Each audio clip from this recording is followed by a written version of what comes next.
ఏపీలోని కాకినాడ జిల్లాలో పెను విషాదం చోటు చేసుకుంది. సామర్లకోట మండలం వేట్లపాలెంలోని సూర్యశ్రీ ఫైర్ వర్క్స్ తయారీ కేంద్రంలో భారీ పేలుడు సంభవించింది. పదుల సంఖ్యలో కార్మికులు సజీవ దహనమయ్యారు. మృతదేహాలు పేలుడు దాటికి చెల్లాచెదురయ్యాయి. సంఘటన ప్రాంతమంతా రక్తసిక్తంగా మారింది. నిజానికి బాణాసంచా కేంద్రాల్లో పని అంటేనే భయం. ఎప్పుడేం జరుగుతుందో, ఏ ముప్పు ఎలా వస్తుందో ఊహించలేం. అనేక చోట్ల బాణసంచా తయారీ కేంద్రాలు భగ్గుమంటున్నాయి. బాణసంచా కార్మికులు సజీవ దహనం అవుతున్న ఘటనలు కోకొల్లలు. దేశవ్యాప్తంగా అనేక చోట్ల బాణసంచా తయారీ కేంద్రాల్లో పేలుళ్లు సంభవించాయి.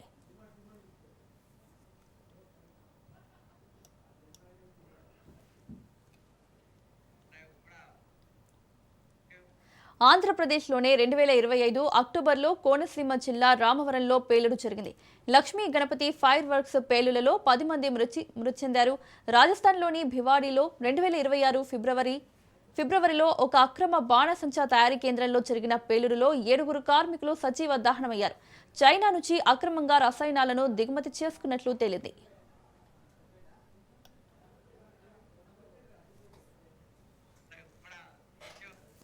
2025 జూలైలో శివకాశి సమీపంలోని నారాయణపురంలో పేలుడు సంభవించింది.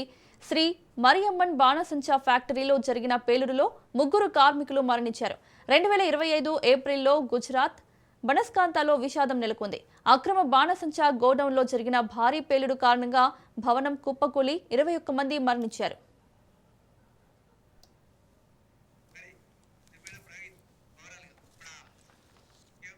కాకినాడ జిల్లాలో జరిగిన ఈ ప్రమాదానికి సంబంధించి మరిన్ని అప్డేట్స్ మా ప్రతినిధి ప్రవీణ్ అందిస్తారు.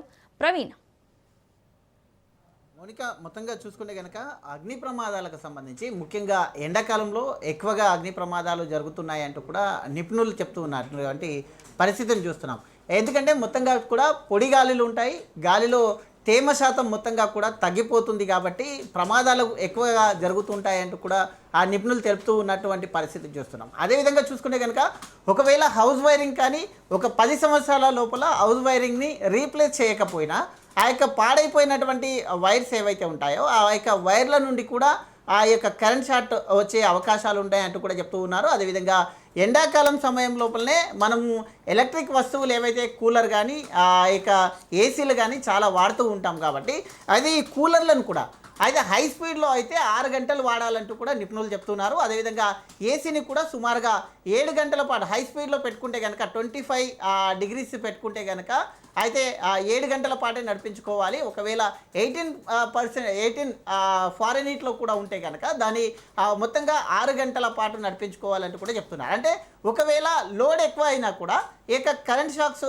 వచ్చే ప్రమాదం ఉంటుంది కాబట్టి ఆ యొక్క షార్ట్ సర్క్యూట్ కారణంగా కూడా ఆ యొక్క ప్రమాదాలు జరుగుతున్నాయంటూ కూడా చెప్తున్నారు. అయితే ఎట్ ఏ టైం ఆ ఇంట్లో ప్రసరించే ఈ యొక్క కరెంటే 250 వోల్ట్స్ ఉంటుంది కాబట్టి 250 వోల్ట్స్ కంటే అత్యధికంగా ఒకేసారి ఎట్ ఏ టైం అయితే హీటర్ కానీ కూలర్ కానీ ఇంకా కొన్ని ఎలక్ట్రిక్ వస్తువులు మొత్తంగా ఒకేసారి ఎట్ ఏ టైం ఉపయోగించినట్లయితే కూడా అయితే కరెంట్ షాక్లకు ప్రమాదాలు కరెంట్ షాక్ సర్క్యూట్ రావడం కూడా ఉంటుంది అంటూ కూడా నిపుణులు చెప్తున్నటువంటి సిచ్యువేషన్ చూస్తున్నాం. మెయిన్గా చూసుకుంటే కనుక ఎండాకాలం లోపలనే ఈ యొక్క అగ్ని ప్రమాదాలు జరగడానికి కారణం ఏంటంటే మొత్తంగా గాలి లోపల తేమ శాతం మొత్తంగా పడిపోతుంది కాబట్టి ఈ యొక్క ఎండ వేడి వలన అక్కడ ఉన్నటువంటి ప్రాంతాలు ఏవైతే ఉంటాయో అన్నీ కూడా పొడిగా ఉంటాయి కాబట్టి అగ్ని ప్రమాదాలు వెంటనే సంభవించే అవకాశం ఉంది. ఇంకొకటి ఉష్ణోగ్రత కూడా అయితే ఉష్ణోగ్రత కూడా ఎండాకాలంలో 40-50 కొన్ని పరిస్థితులను బట్టి కొన్ని ప్రాంతాలని బట్టి అయితే ఈ యొక్క మారుతూ ఈ యొక్క సెల్సియస్ కానీ ఈ యొక్క ఫారెన్హీట్స్ కానీ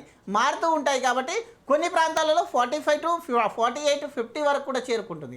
అలాంటి పరిస్థితుల్లో ఈ యొక్క భూమి మొత్తం టోటల్గా కూడా వేడికి గురవుతుంది. వేడికి గురైన నేపథ్యంలో ఈ యొక్క ఆ భూమిలో నుండి ఉండేటటువంటి ఏదైతే అయితే అండర్ గ్రౌండ్ వాటర్ కూడా మొత్తంగా కూడా ఆవిరైపోతుంది కాబట్టి మెయిన్గా చూసుకుంటే కనుక ఈ యొక్క వేడికి కూడా అగ్ని ప్రమాదాలు తొందరగా సంభవిస్తాయంటూ కూడా నిపుణులు చెప్తున్నటువంటి అయితే సిచ్యువేషన్ చూస్తాం. అయితే మరికొన్ని ఫ్యాక్టరీస్ ఉంటాయి. కొన్ని ఫ్యాక్టరీస్లో కూడా కెమికల్స్ ఉంటాయి. ఆ యొక్క కెమికల్స్ని దానికి మొత్తంగా కూడా చూసుకుంటే కనుక కొన్ని కెమికల్స్ అయితే -డిగ్రీలో పెడతారు, కొన్ని కెమికల్స్ని మాత్రం అయితే ఫారెన్ నీట్లలో చేంజ్ చేసుకుంటారు. మొత్తంగా చూసుకుంటే కనుక 18% పెట్టుకోవాలి. అయితే ఈ యొక్క వాతావరణం అనుకూలంగా లేని పరిస్థితుల్లో ఇలా ఉన్నప్పుడు రసాయన చర్య జరుగుతుంది కాబట్టి ఆ యొక్క రసాయన చర్యకు ఈ యొక్క కెమికల్ చర్య మొత్తంగా కూడా రసాయన చర్యగా మారి కొన్ని ప్రమాదాలు సంభవిస్తాయి అంటూ కూడా చెప్తూ ఉన్నారు. అయితే అనేక చోట్ల ఇలాగనే జరుగుతుంది. అయితే ఉదాహరణగా చూసుకుంటే కనుక కొన్ని వేడిమి కారణంగా విద్యుత్ తీగలు కూడా ట్రాన్స్ఫార్మర్లు కానీ లేకుంటే విద్యుత్ తీగలు ఎక్కువ ఓవర్లోడ్ కారణంగా అయితే మన ఇంట్లో కూడా అప్పుడప్పుడు కొన్ని ఫీజులు ఎగిరిపోవడం అది ఇట్లా సంభవిస్తూ ఉంటుంది. కాబట్టి ఎందుకంటే ఓవర్లోడ్ కారణంగానే ఈ యొక్క ప్రమాదాలు చోటు చేసుకుంటున్నాయంటూ కూడా నిపుణులు చెప్తున్నటువంటి పరిస్థితి. అదేవిధంగా గ్యాస్ సిలిండర్లు కానీ కెమికల్ డబ్బాలు కానీ ఈ యొక్క వేడికి తట్టుకోలేవు కాబట్టి అక్కడ ఉన్న ప్రాంతంలో ఆ వేడికి దాంట్లో ఉండేటటువంటి గ్యాస్ సిలిండర్లో ఉండేటటువంటి అయితే గ్యాస్ ఉంటుందో అది ఎండ వేడిమికి అయితే ఆ వేడి కారణంగా కూడా ఆ యొక్క ప్రమాదం జరిగే అవకాశాలు ఉంటాయి. కాబట్టి మొత్తంగా అయితే వేడికి దూరంగా ఉండేటట్టుగా చూసుకోవాలి. కెమికల్స్ కానీ ఇటు గ్యాస్ సిలిండర్స్ ఉన్న ప్రాంతం లోపల కూడా జాగ్రత్తలు వహించాలంటున్నారు. అదేవిధంగా చూసుకుంటే కనుక అయితే ఈ యొక్క విద్యుత్ షార్ట్ సర్క్యూట్ ఎండలో ఏసీలు కూలర్లు ఎక్కువగా వాడడం వలన కూడా ఈ యొక్క ట్రాన్స్ఫర్స్ కానీ లేదంటే మన ఇంట్లో ఉండే మీటర్లలో కూడా ప్రభావితం ఎక్కువగా ఉంటుంది. కాబట్టి వాటి వలన కూడా అయితే విద్యుత్ వినియోగం ఎక్కువగా ఉంటుంది, లోడ్ ఎక్కువగా ఉంటుంది. కాబట్టి ఈ యొక్క ప్రమాదాలు జరుగుతాయి అంటూ కూడా చెప్తున్నటువంటి పరిస్థితులను చూస్తున్నాం. అదేవిధంగా పారిశ్రామిక వాడలు ఏవైతే ఉంటాయో పారిశ్రామిక వాడలలో ఖచ్చితంగా ఆ యొక్క అక్కడ ఉన్నటువంటి వాతావరణం ఆ వేడి వాతావరణం కానీ అయితే ఆ యొక్క దానిపైన డిపెండ్ అయి ఉంటుంది అంటూ కూడా చెప్తున్నటువంటి ఆ సిచ్యువేషన్ చూస్తున్నాం. కాబట్టి ఇండ్లలో కానీ ఫ్యాక్టరీస్లో కానీ ఒక 10 సంవత్సరాల తర్వాత ఈ యొక్క వైరింగ్ సిస్టమ్ను కూడా చేంజ్ చేసుకోవాలి. ఎప్పటికప్పుడు ఆ యొక్క అగ్ని అయితే నిరోధించే ఏదైతే పరికరాలు ఉంటాయో వాటిని కూడా అయితే మొత్తంగా సరి చేసుకోవాలి అంటూ కూడా చెప్తున్నటువంటి సిచ్యువేషన్ చూస్తున్నాం. అదేవిధంగా బాణాసంచ కేంద్రాలలో మెయిన్గా చూసుకుంటే కనుక ఎన్నో బాణాసంచ కేంద్రాలు గతంలో కూడా చూసుకున్నాం. బాణాసంచ కేంద్రాలలో మెయిన్గా చూసుకుంటే ఎండ వేడిమికి ఆ యొక్క బాణాసంచలో ఉండేటటువంటి మెగ్నీషియం కానీ దాంట్లో ఉండేటటువంటి ఫాస్ఫరస్ కానీ మెయిన్గా చూసుకుంటే కనుక ఈ యొక్క మెగ్నీషియం అయితే ఈ యొక్క వేడికి గురైనప్పుడు రసాయన చర్య జరిగేసి ఆక్సిజన్ తలగగానే అక్కడ ఖచ్చితంగా మంట వస్తుంది. కాబట్టి ఒక చిన్న అయితే బాణాసంచకు మంటలు అంటుకున్నా కానీ తీవ్ర పరిమాణం ఉంటుంది. ఎందుకంటే ఖచ్చితంగా దాంట్లో డెసిబల్స్ అనేవి ఉంటాయి. ఆ యొక్క డెసిబల్స్ కూడా చాలా విపరీతమైన సౌండ్తో ఉంటుంది. కాబట్టి దాంట్లో వాడేటటువంటి క్వాంటిటీ ఏదైతే ఉంటుందో ఈ యొక్క ఫాస్ఫరస్ కానీ ఈ యొక్క మెగ్నీషియం కానీ ఈ యొక్క ఫాస్ఫరస్ మెగ్నీషియం క్వాంటిటీ పెరిగినప్పుడు ఎండ వేడిమి వల్ల కూడా అవి ఆ యొక్క ప్రమాదాలకు కారణమవుతాయి. కాబట్టి ఆ యొక్క తీవ్రత కూడా ఎక్కువగా ఉంటుంది. కాబట్టి మంటలను ఆర్పే చాయిసెస్ కూడా లేకుండా అక్కడ పనిచేసే వాళ్ళు కానీ లేదంటే అక్కడ ఉన్న సరౌండింగ్స్ కూడా ఆ యొక్క తీవ్రత ఎక్కువగా ఉంటుందంటూ కూడా చెప్తున్నటువంటి అయితే పరిస్థితులను చూస్తున్నాం. అదేవిధంగా చూసుకుంటే కనుక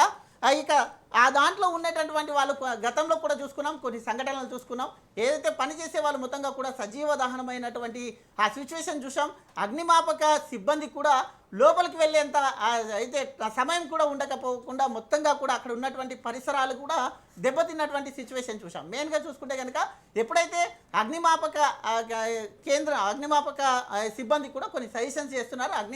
ఈ యొక్క బాణాసంచ తయారీ కేంద్రాలు ఏవైతే ఉంటాయో బాణాసంచ తయారీ కేంద్రాలు కూడా డిపెండ్ ఆన్ ఆ యొక్క వాతావరణం కూడా డిపెండ్ ఆన్ ఉంటుంది. కాబట్టి దానికి మొత్తంగా కూడా చూసుకుంటే కనుక ఈ యొక్క ఉష్ణోగ్రతలను తట్టుకునే అనుకూలత ఉండేటట్టుగా చూసుకోవాలంటూ కూడా చెప్తున్నటువంటి ఆ పరిస్థితి చూస్తున్నాం.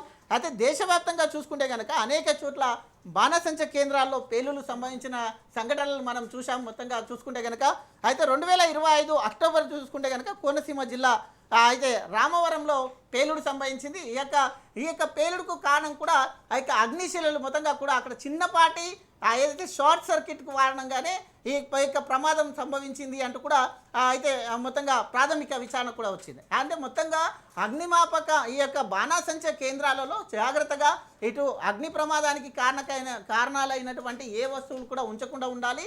లైటింగ్ సిస్టమ్ కూడా అయితే కొన్ని చోట్లలో ఆ యొక్క మన సెల్ ఫోన్ టార్చ్ దానిపైన వేస్తే కూడా ఆ యొక్క రసాయన చర్యకు గురై ఆ యొక్క బాణాసంచ పేలడం కూడా సంభవిస్తుంది. అదేవిధంగా సూర్యరశ్మి పడితే కూడా అయితే రసాయన చర్యకు గురై ఆ విధంగా పేలడం కూడా సంభవిస్తుంది. కాబట్టి ఇవన్నిటికీ కూడా ఖచ్చితంగా భద్రతా నియమాలు పాటించాలి. ఎప్పుడు కూడా బాణాసంచ అయితే కేంద్రాలు ఏవైతే ఉన్నాయో అయితే కోకకోళ్ళగా వెలుస్తున్నాయి. ఎక్కడ కూడా పర్మిషన్స్ తీసుకోరు, ఎక్కడ కూడా దాంట్లో నియమ నిబంధనలు ఏవి కూడా పాటించరు.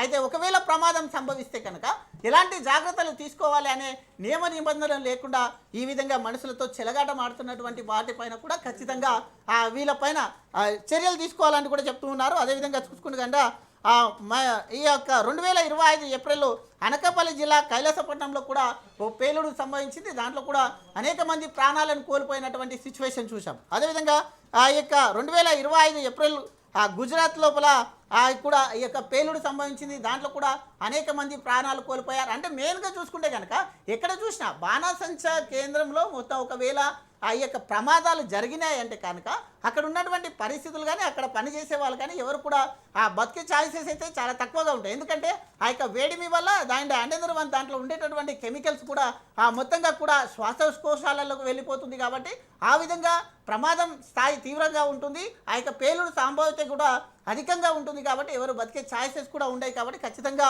దీనికి ఆ యొక్క రూల్స్ అండ్ రెగ్యులేషన్స్ కూడా పాటించాలి అంటూ కూడా చెప్తున్నటువంటి పరిస్థితి చూస్తాం.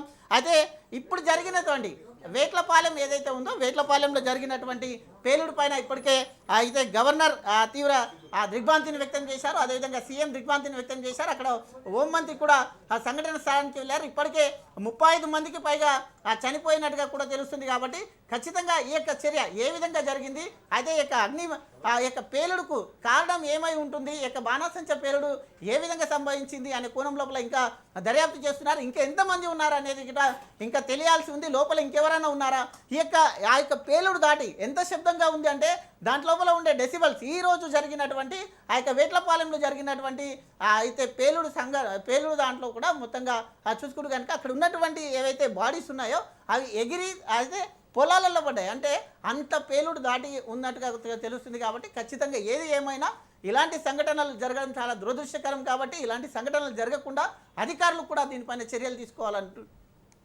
ఎస్ ప్రవీణ్, నిజంగా ఇలాంటి బాణసంచ ఫ్యాక్టరీలో వర్క్ చేయడం అనేది రిస్క్కి సంబంధించింది. సో ప్రమాదాలు జరగకుండా వాళ్ళు ప్రికాషన్స్ తీసుకుంటే ఇలాంటి ఘటనలు అయితే చోటు చేసుకో. మీరు ఇప్పటివరకు ఏదైతే చెప్పారో సో ఎక్కడ కూడా వీళ్ళు జాగ్రత్తలు తీసుకున్నట్టుగా లేదు, అంతా నిర్లక్ష్యమే కనిపిస్తుంది.